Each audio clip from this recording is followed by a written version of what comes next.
সুতরাং ওলামাদেরকে স্বাধীনভাবে কোরআন সুন্নাহ থেকে কথা বলার সুযোগ তৈরি করে দেওয়া, এটা হচ্ছে ইমানদারদের দায়িত্ব। ঠিক না? ঠিক। আল্লাহ তাআলা আমাদের কথাগুলো আমলে নিয়ত ইখলাসের সাথে বলার তৌফিক দান করুন। আমিন। আর সবচেয়ে বড় কথা হচ্ছে এই, মানুষের অন্তর আল্লাহ পাক নিজে কন্ট্রোল করেন। হাদিস শরীফের মধ্যে এসেছে, ইন্না কুলুবা বানি আদম বাইনা ইসবাইহির রহমান। আদম সন্তানের অন্তরগুলো আল্লাহ দুই আঙ্গুলের মাঝখানে থাকে। সুবহানাল্লাহ। কাইফা ইয়াশা, যেভাবে খুশি আল্লাহ পাক সেভাবে ঘুরায়। আজকে আমি আলেম, আল্লাহর রহমত না থাকলে কালকে আমাকে জালেম হতে একটু সময় লাগবে না। আজকে আপনি দরবেশ, কালকে আপনি শয়তান হতে আপনার একটু সময় লাগবে না। আল্লাহর রহমত থেকে যে ব্যক্তি বঞ্চিত হবে সেই ব্যক্তি মালুম হয়ে যাবে। ঠিক কিনা বলেন? সুতরাং প্রতিটি মুহূর্তে আল্লাহর কাছে সাহায্য চেয়ে নিতে হবে। আল্লাহ, তুমি আমাদেরকে সাহায্য করো। আল্লাহুম্মা মুসাররিফুল কুলুব, হে আল্লাহ তুমি অন্তরের পরিবর্তনকারী। সাররিফ কুলুবানা আলা তাআতিক, আমাদের অন্তরগুলোকে তোমার আনুগত্যের মধ্যে তুমি নিমজ্জিত রাখো। আমরা যেন তোমার আনুগত্যের বাহিরে না যায়, এইভাবে আল্লাহর কাছে সবসময় সাহায্য চেয়ে নিতে হয়। আর আল্লাহর সাহায্য ব্যক্তি তখন পায় যখন আল্লাহর নিয়ামতের শুকরিয়া আদায় করে। নিয়ামতের শুকরিয়া আদায় অর্থ শুধুমাত্র আলহামদুলিল্লাহ এতটুকুন বলেই খাদ্য নয়। আল্লাহ চোখ দিয়েছেন, চোখের নিয়ামত হচ্ছে আল্লাহর নাফরমানি যেখানে হয় সেখানে এই চোখের প্রয়োজন না হয়। সুস্থতার নিয়ামত আল্লাহ পাক দান করেছেন, এটা যেন আল্লাহ পাকের আনুগত্যে সুস্থতার নিয়ামত কাটে, এটা হচ্ছে শুকরিয়া। একটা হচ্ছে জবানের শুকরিয়া, আর একটা হচ্ছে আমলের শুকরিয়া। জবান দিয়ে শুকরিয়া আদায় করেন আলহামদুলিল্লাহ, আমল দিয়ে শুকরিয়া আদায় করলেন আল্লাহ পাকের আনুগত্যের মাধ্যমে গোটা জীবনকে পরিচালনা করেন। এভাবে আদায় করলে আল্লাহ পাক নিয়ামতের উপর অবিচল রাখেন। আর যে বান্দা আল্লাহর নিয়ামত থেকে বের হয়ে যায়, আল্লাহ পাক তাকে মালউন বানিয়ে দেন। দেখুন, কোরআন মাজিদে আল্লাহ রাব্বুল আলামিন বনী ইসরাইল সম্প্রদায়ের অনেক কিসার বর্ণনা করেছেন। নবী মুসা কালিমুল্লাহর সময়ে আল্লাহ তাআলা অনেক থেকে আল্লাহ প্রদত্ত কিছু জ্ঞান দিয়েছিলেন, ক্ষমতা দিয়েছিলেন, অলৌকিক ক্ষমতা আল্লাহ পাক দান করেছিলেন। এদের মধ্যে অন্যতম একজন ব্যক্তি ছিল বনী ইসরাইল সম্প্রদায়ের, ব্যক্তির নাম ছিল বালাম ইবনে বাউরা। একজন বিখ্যাত আলেম ছিলেন তিনি। তিনি ইসমে আজম জানতেন, মুস্তাজাবুদ দাওয়া ছিলেন।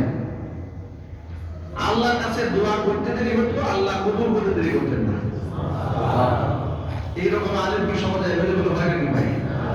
কি বললাম হয়? এটা অনেক অনেক সাধারণ ব্যাপার।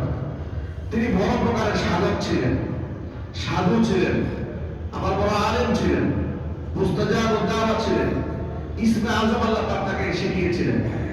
এতগুলো নিয়ামত প্রাপ্ত হওয়ার পরে এমন ব্যক্তিও সত্য পথ থেকে বিচ্যুত হয়ে গিয়েছিল। কোরআন মাজিদ তার ইতিহাস তুলে ধরে বিশ্বের মানুষকে সতর্ক করেছে যে দেখো, ইলমের বড়াই করো না, অহংকার করো না, তাকাব্বুরি করো না। দুদিন তাহাজ্জুদের নামাজ পড়ে নিজেকে জান্নাতের ঠিকাদার মনে করো না। কিংবা 2 দিন হয়েছে দাঁড়িয়ে রেখেছো, বড় বুজুর্গ ভাবার কোনো কারণ নাই। যেগুলো করতে পিছলে যেতে পারে যদি নিয়ামত অস্বীকার করো। আর নিয়ামত অস্বীকার করার বড় একটা কারণ এটা, আল্লাহ যা দিয়েছেন সেটা শুকরিয়া আদায় না করে সেটা তাকাব্বুরি বা অহংকার করা, কিংবা আল্লাহ রাব্বুল আলামিনের নাফরমানিতে নিজেকে নিয়োজিত করা।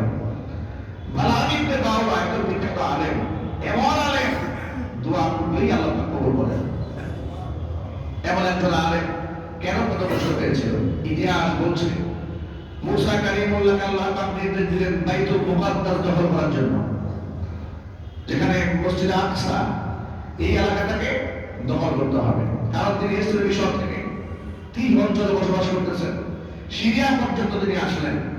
আল্লাহ হুকুম করলেন তোমরা বাইতুল মুকাদ্দাসকে দখল করো। কিন্তু বাইতুল মুকাদ্দাসে অবস্থান করত এক শক্তিশালী বাহিনী। ইন্না ফিহা কওমান জাব্বারিন, এক শক্তিশালী জনগোষ্ঠী আমালিকা সম্প্রদায়ের লোকেরা সেখানে বসবাস করত। এদের দৈহিক আকার আকৃতি, শারীরিক সক্ষমতা এবং শক্তি এটা স্বাভাবিক মানুষের চাইতে অনেক অনেক বেশি ছিল। ইসরায়েলি কিছু কিছু বর্ণনার মধ্যে এমন পাওয়া যায় বনী ইসরাইল সম্প্রদায়ের লোকদের 12 জনের একটা কাফেলা আমালিকা গোত্রের লোকদের অবস্থানকে পর্যবেক্ষণ করার জন্য সেই এলাকাতে নবী মুসা কালিমুল্লাহ পাঠিয়ে দিয়েছিলেন। মুসা কালিমুল্লাহ পাঠানো বনী ইসরাইলের 12 জন সদস্য যখন বাইতুল মুকাদ্দাসে প্রবেশ করেছে, আমালিকা গোত্রের লোকেরা একজনে মিলে 12 জনকে ঠেকেট করে ফেলেছে। কয়জনে? একজনে 12 জনকে বস্তাবন্দি করে মাথা নিয়ে ফেলেছে। এই ভয়াবহ অবস্থা দেখে, এদের শারীরিক সক্ষমতা দেখে 12 জন ভয় পেয়ে গেছে। 12 জন যখন ফিরে এসেছে, ওদেরকে তারা হত্যা করে নাই, ফিরে এসেছে। আসার পরে নবী মুসা কালিমুল্লাহ এদেরকে নিষেধ করলেন, বারণ করলেন এদের ক্ষমতা সম্পর্কে যেন সাধারণ মানুষকে তারা অবগত না করে। তারা যদি স্বাভাবিক পাবলিকলি এটা প্রচারিত হয়ে যায় যে এরা শারীরিক এত সক্ষম, 12 জনকে একাই টিকেট করে, তাহলে তারা যুদ্ধের মনোভাব হারিয়ে ফেলবে, দুর্বল হয়ে পড়বে, সাহস নিয়ে ফেলবে, এরা আল্লাহ জিহাদ করতে চাবে না। কিন্তু এরা একজন আরেকজনের কানাঘুষা করতে করতে আল্লাহ পাবলিকলি এটা প্রচার করে দিয়েছে, সর্বনাশ। তোমরা কাদের সাথে মারামারি করতে যাও? মাথা কি ঠিক আছে তোমাদের? তোমরা এই আমালিকা করতে লোকদের সাথে যাচ্ছ মারামারি করতে, জীবনের মারামারির সাথে তোমাদের মৃত্যু নিশ্চিত যে তোমরা এই আমালিকা করতে লোকদের সাথে মারামারি করতে যাও। কোরআনে কারীম আল্লাহ রাব্বুল আলামিন ধারাবাহিক এদের ইতিহাস তুলে ধরেছেন। আল্লাহ রাব্বুল আলামিন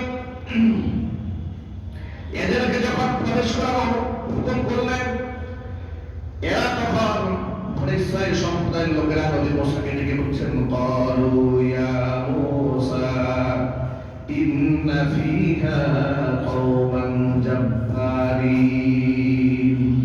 ও মূসা, সেখানে শক্তিশালী এক বাহিনী আছে, এত শক্তিশালী, ওয়া ইন্না লান নাদখুলাহা হাত্তা ইয়াখরুজু মিনহা।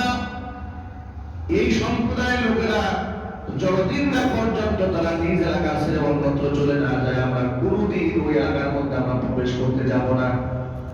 ফাইয়াখরুজু, যদি এরা বের হয় মিনহা ফাইন্না দাখিলুন, তাহলে আমরা সেখানে প্রবেশ করব, এছাড়া খুশির কালে আমরা সেখানে যাব না। قال رجلان من الذين يخافون أنعم الله عليهم ادخلوا عليهم الباب فإذا دخلتموه فإنكم غالبون وعلى الله فتوكلوا إن كنتم مؤمنين। মুসা কালিমুল্লাহ তার ভাই হারুন দুজনে মিলে এদেরকে বলল, তোমরা প্রবেশ করো, চিন্তার কোনো কারণ